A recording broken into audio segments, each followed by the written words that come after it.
Ngode, ngobrol bareng HRD.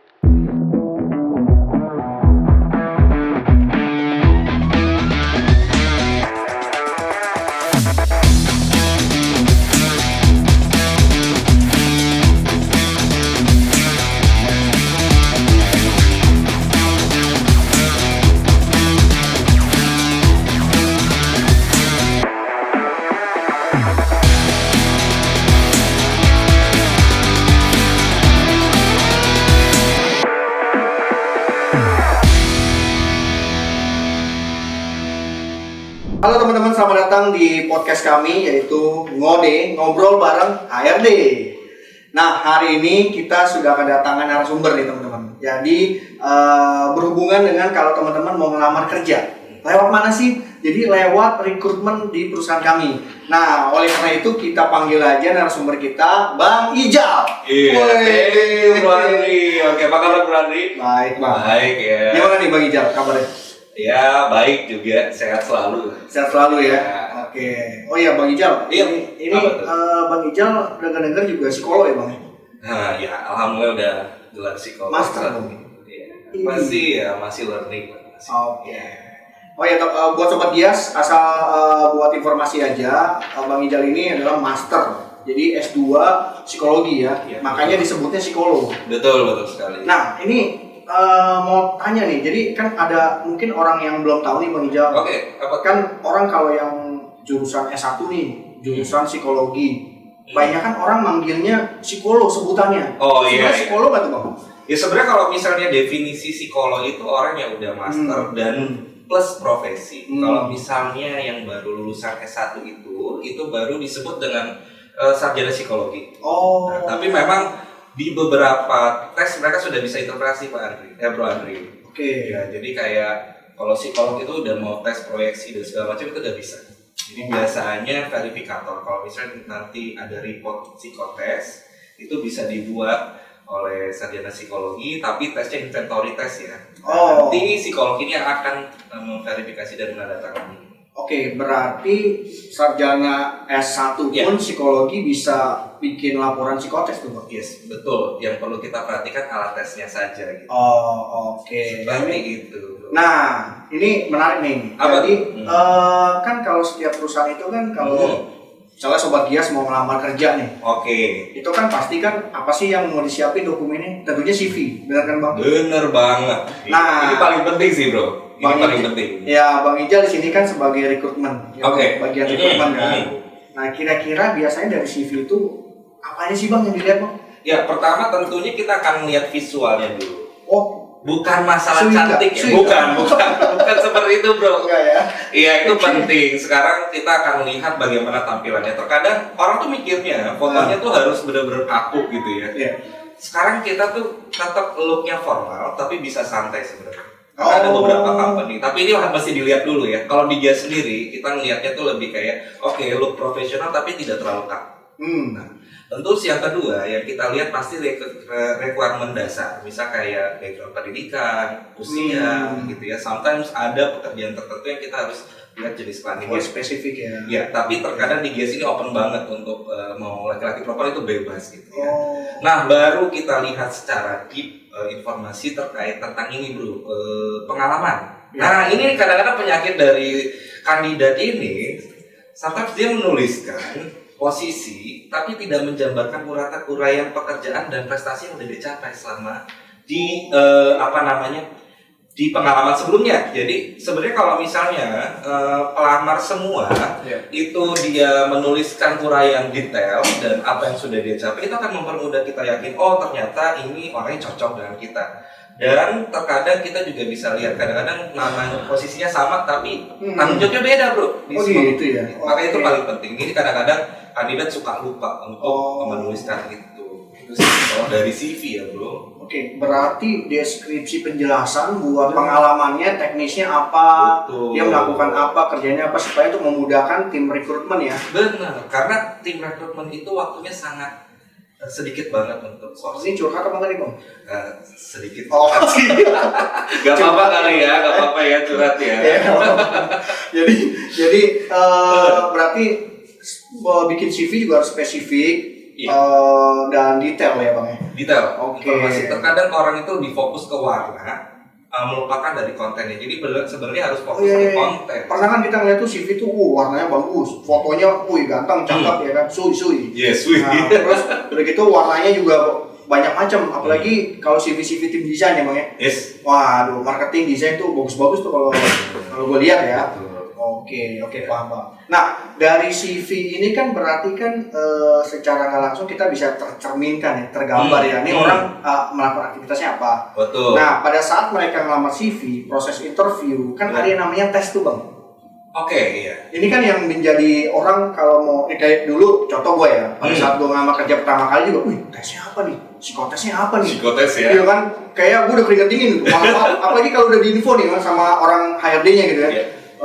Nanti jangan lupa ya nanti makannya cukup, tidurnya cukup buat besok ikut tes. Wah itu. Ini mau diapain gitu ya? Ini mau tes apa nih? Kayak susah banget gitu ya. Nah ini gimana bang? Apakah sebenarnya tuh tes itu penting banget kah buat perusahaan itu? Oke, kalau ini kita bicara personal ya. Kalau bicara personal menurut saya tes itu penting. Kenapa penting? Pertama, kalau kita tes itu sebenarnya ada dua fungsinya bro. Jadi kita itu bisa melihat kandidat yang cocok untuk perusahaannya seperti apa, dan buat rekan-rekan dari pelamar biar kita bisa lihat nih potensi yang teman-teman punya itu cocok gak dengan requirement dari perusahaan. Kadang ada orang yang nggak teliti nih. Ya, ada pelamar yang kadang-kadang melamar posisinya mereka belum tahu mereka tuh punya strength-nya di mana gitu ya. Misalnya dia melamar posisi admin nih. Nah, ternyata dia bukan orang yang teliti. Kalau misalnya tidak ada proses filter tadi, bisa aja dia masuk ke posisi admin dan stres bro. Bener dong, stres dong. Ketika dia orang yang nggak teliti, terus dia harus kerja dengan hal yang stres. Jadi ini bisa ngebantu pelamar juga. Jadi kadang-kadang orang kan mikir, aduh saya ngedown nih, nggak lulus. Sebenarnya sometimes itu jangan down. Mungkin posisi yang kita lamar itu belum sesuai dengan apa yang potensi yang kita punya. Jadi buat teman-teman pelamar kalau misalnya gagal nih, evaluasi aja diri, strength gua ada di mana, gitu ya. Jadi jangan putus asa, itu sih. Berarti kelebihannya di mana juga. Benar bro, itu kadang-kadang orang suka lupa kan hal itu. Tapi kan gini bang, banyak bukan karyawan ya, maksudnya banyak kandidat ya, orang-orang nih, apalagi terutama mungkin ada sobat kias atau teman-teman di rumah, bingung karena menentukan pilihan. Jadi udahlah, apalagi fresh graduate bang. Pada saat udah lulus apa aja dikerjain, apa aja yang gue lamar gitu. Kecuali mereka memang punya keinginan, saya ini jurusannya finance accounting, udah ngelamarnya di finance accounting gitu. Tapi kan ada juga yang jurusannya yang lain, tapi dia pengen kerja, karena nyari kerja nggak gampang bang, bener nggak? Bener. Apa aja disikat lah gitu. Nah, menurut pandangan dari Bang Ijal nih, kayak gitu boleh nggak sih bang? Maksudnya sesuai dengan nggak sesuai passion? Tadi kan Bang Ijal kan ngelamarnya skill strength-nya apa, tapi dia ngelamarnya apa, nggak sesuai jadi stres. Nah, kalau misalnya kondisinya seperti yang tadi gue bilang gimana? Apakah masih boleh nggak sih ngelamar yang nggak sesuai dengan passion-nya? Sebenarnya itu kalau passion ya bro, kalau passion itu membuat orang tuh lebih mudah aja mempelajari sesuatu yang baru dan dia lebih enjoy sebenarnya. Tapi tidak menutup kemungkinan kalau kita mengerjakan sesuatu yang bukan passion kita. Tapi kalau misalnya buat teman-teman nih belum tahu passion gue ada di mana sih, cari tahu dulu sih apa poin yang dari hal yang tadinya nggak passion ini apa sih yang jadi cocok buat saya. Contohnya gini bro, gak usah jauh-jauh ya, dari pengalaman saya gitu ya. Saya dulu masuk psikologi karena basic saya senang ngobrol sama orang, tapi mau jadi apa? Aku nggak tahu. Gue nggak tahu pada saat itu mau jadi apa. Tapi akhirnya setelah gue belajar, ternyata poin dari psikologi ini, gue senang ngobrol sama orang, masuk nih, gue banyak interaksi sama orang. Ternyata di bidang psikologi ini kan luas, ada psikologi pendidikan, psikologi klinis gitu ya, sama perkembangan. Gue senang banget di dunia pendidikan. Gue batasin, gue suka analisa, gue suka pendidikan. Ini poin yang bisa gue ambil pada saat itu. Jadi gue menemukan sampai akhirnya, pas udah coba lagi ke organisasi, ternyata seru ya ketika kita bisa mapping potensi orang bisa kerja secara optimal. Itu yang akhirnya gue temukan. Jadi ketika lo gak kerja di bagian yang gak passion gitu, lo harus cari apa sih sesuatu yang mendorong lu untuk belajar di situ. Dan yang kedua paling penting, self awareness kita tentang skill lah. Itu bisa dilihat misalnya kalau untuk teman-teman fresh graduate nih, bisa dilihat dari kayak mata pelajaran apa yang disukai. Ya. Oke. Hobinya apa? Oh ternyata gua hobinya itu adalah apa ya, baca buku. Oke, berarti gue suka nih sesuatu yang sifatnya eksploratif, analisa. Jadi bisa lihat dari rekrutmen yang kita lamar itu ada nggak analisanya. Jadi ini penting juga. Tahap selanjutnya harus baca requirement dari, bisa kayak kita pasang di platform loker kan, ada tuh requirement itu pasti dibaca. Oh cocok ada kita. Gitu bro. Oke. Berarti secara langsung kan mereka harus melihat persiapan dulu nih, requirement-nya cocok nggak dengan kesukaan kita nih apa. Oke, terus kalau misalkan nih ya kita terima karyawan gitu ya dari perusahaan ataupun karyawan melamar, pasti kan ada proses interview, ada proses tes. Biasanya tuh apa sih yang dipersiapkan buat kandidat gitu, calon-calon karyawan ini apa aja sih persiapannya supaya maksimal gitu? Iya, ini penting sih. Buat teman-teman semua kan di rumah nih. Ini nih, bro, kadang-kadang saya suka temuin di lapangan ya, banyak banget nih kandidat yang belum tahu company-nya secara utuh. Profilnya bro, sekarang lu mau masuk rumah orang, lu nggak tahu siapa yang lu mau datengin gitu kan? Bayar kan, bener. Jadi mesti tahu dulu ini company-nya profilnya seperti apa, bergerak di bidang apa, terus punya cabang semana gitu ya. Walaupun kita nggak tahu detailnya, itu paling penting.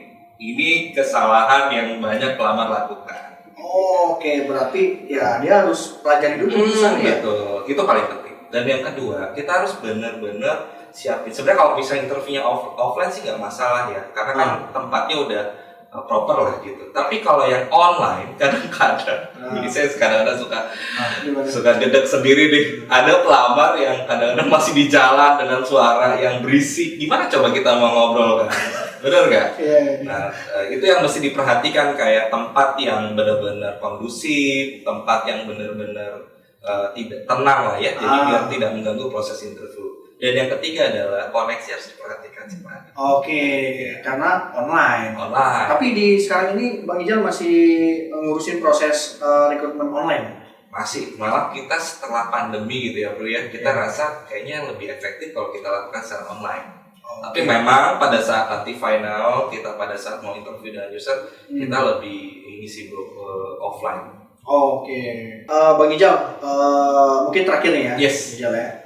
Kalau untuk melakukan scoring gitu ya, tes gitu kan, pada saat karyawan di psikotes, terus kemudian interview, biasanya nih kan namanya orang psikolog ya kan, itu analisnya berdasarkan apa ya bang? Makanya orang banyak bilang disebutnya dukun. Nah, karena psikologi ini kan yang gue tahu nih bang ya, bukan kayak hitungan pasti matematik 1 tambah 1 2, 2 tambah 2 4, tapi antara timbul nggak timbul, betul nggak ya? Atau apa ya? Atas dasar apa? Karena ini tipe orang tidak sesuai ketentuan, disarankan, tidak disarankan. Nah ini bicara psikologi kan. Nah mungkin cerita sedikit lah bang. Oke, sedikit, mungkin agak sedikit teoritis gak apa-apa ya. Jadi pertama pasti kita lihat benchmarking tadi. Nanti kita akan turunkan ke aspek apa sih yang harus kita lihat secara psikologisnya. Tentunya tes ini adalah perilaku sebenarnya kan, sampel perilaku. Nah jadi kita membaca orang tuh dari sampel perilaku yang ada di tes, ada di interview. Nah nanti kita akan integrasikan data itu menjadi suatu kesimpulan tentang orang ini. Jadi kita akan bisa dapat gambaran profil dari orang, dan kita akan compare dengan benchmarking position yang dicari. Aspek yang tadi kita akan cocokkan orang ini ada disarankan atau dipertimbangkan atau tidak disarankan. Seperti itu. Oke, berarti berdasarkan data dong. Bener, kita nggak bisa, bukan yang tiba-tiba datang wangsit gitu ya. Enggak bro, enggak. Kita ada ilmunya gitu. Kalau saya ceritain ini bisa 7 hari 7 malam. Panjang banget. Tapi nanti kalau buat teman-teman yang penasaran, siapa tahu nanti ada tema tertentu ya. Untuk di podcast selanjutnya ya. Selanjutnya karena lebih detail, karena itu panjang. Berarti terkait dengan assessment ya kan. Bener.